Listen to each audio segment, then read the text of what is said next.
Master Ken here with another episode of Master Ken's Privates out at 10th Planet Vegas, where they teach you how to be unbeatable and unemployable. Today we are here once again with Jordan Wears No Gi. Jordan, how you doing today? Doing good, I'm doing good. Thanks for having me again. You recently went viral.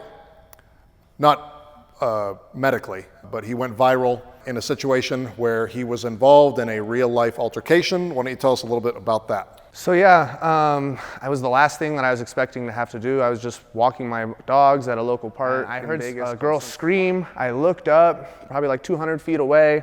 This guy soccer kicked this girl in the face and then proceeds to start punching her when she's like completely defenseless and unconscious. I just started sprinting at the guy. I even let my dogs go, which is crazy because I really care about my dogs. Put him in a rear naked choke, strangled him to sleep. Once he went unconscious, I let him go and then trapped both his arms and held him there till the cops got there. Citizen's arrest.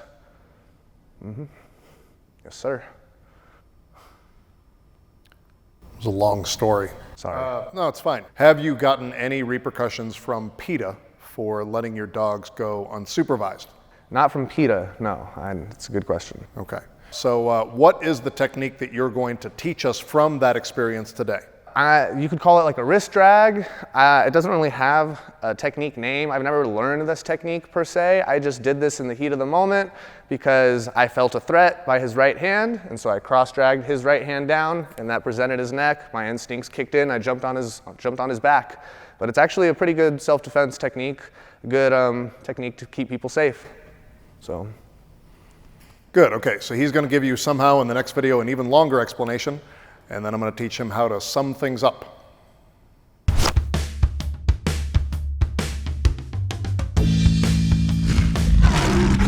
What's going on, guys? So I'm going to show the sequence, what happened to me that day at the park. So Daniel here is going to demonstrate the turn of events, what happened. He was hunched over, swinging at the girl. I ran at him, and I thought I was just going to hit him when he wasn't looking. But he stopped and squared with me. And when he squared with me, I thought he reached into his pocket. I immediately seen his hand as a threat, so I grabbed his hand and dragged it down towards the floor. That presented his neck, and so I jumped on his back. And as we fell, my foot trapped his arm.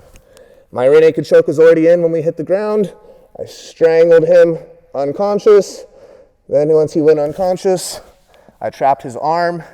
Thank God he woke back up. That was one thing I was kind of worried about. He woke back up, he sat up, and I pushed him down, and I was like, hey man, chill out, chill. We're gonna hang out till the cops got here. You were just beating your girlfriend. We're not going anywhere. You're hanging out with me until the cops get here. And he's like, man, that's bullshit, man.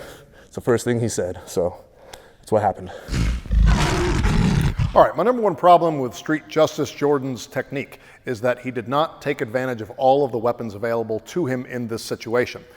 It's a good that he controlled his opponent, but he didn't do enough damage to him, and he didn't utilize his environment and the weapons that were available. So we're going to show him how he could have done that differently. Now, you mentioned you had a dog. I did. Okay.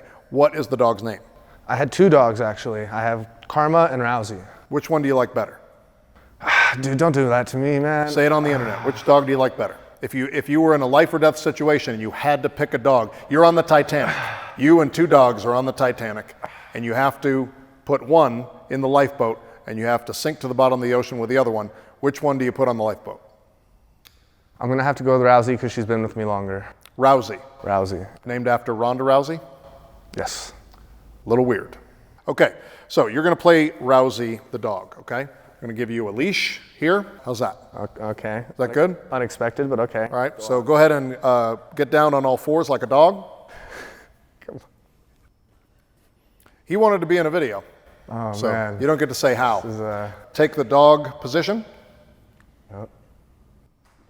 So most dogs, I don't know if you have two of them. Maybe your dogs walk around like this, in which case you should be in the circus. No. Most dogs are like this. Okay, good, here you go. All right, Rousey. I'm walking down the street with Rousey, and this assailant is attacking a woman. Okay, first thing that I want to do, I want to get the dog as my primary weapon. I'm going to tell the dog to stay. Okay? Good. The dog's probably going to bark. She was barking. Yeah. Yep. Bark. That's not really how dogs sound. I'm not a very good dog actor. All right, here, I'll get behind him. Okay, I'm going to do a voice acting for the dog, okay?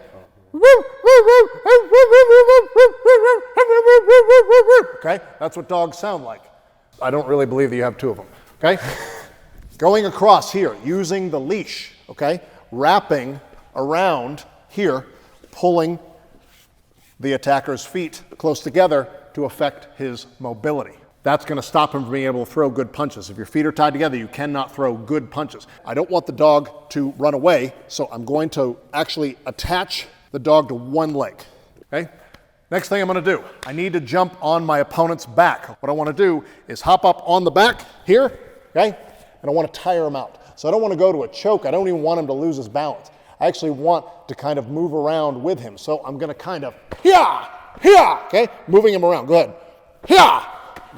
Keeping the dog close so that I know where the dog is. The dog is barking. Bark, bark, bark. Okay, doing this, okay? He is eventually going to get so tired that he's not going to be able to continue. Then he drops down, okay, sitting back. Now, I've got my dog trained to attack the opponent. I'm going to actually open up a line of entry here. Now, the thing is, dogs don't actually do heel hooks. Dogs bite. So, if I have the groin open as a target, I'm going to make my dog bite the groin. I would hit the groin. I taught my dog to hit the groin. Ow. We're going to have to teach him the improvisational principle of yes and. You never say no in an improvised situation. The answer is always yes and. So, if I say that my dog bites Daniel's groin, Jordan goes, yes and. Yes and. I can't do that one. All right. This is Jordan's dog. Okay. He reacts to the dog biting. You're in pain. Okay, we're gonna gift card them some acting classes for this skit. It's fine. They're doing fine. Oh, okay, good. Okay, biting the groin. Okay, spinning out, pushing my terribly disobedient dog to the side, clearing, and then, as always, re-stomp that groin. All right, that was another episode of Master Ken's Privates. I want to thank the Stanislavski brothers for coming in and teaching us what live performance is all about. If people want to learn more about you, they can. Follow me at Jordan Wears No Gi on YouTube and Instagram. If people want to follow you, they can. Yep. They can. He's worried, what he's worried about is that people will follow him based on what they saw in this video, which is gonna happen. Anyway, I'm Master Ken. Turn in next time for another episode of Master Ken's Privates. Thanks for watching our video. Remember, you can order your own personalized video message from me, Master Ken, by going to Cameo. So whether it's a happy birthday, or you want me to tell you, or your instructor, why your martial art is total bullshit, go to Cameo and order your video message today. And remember, always re-stomp that groin.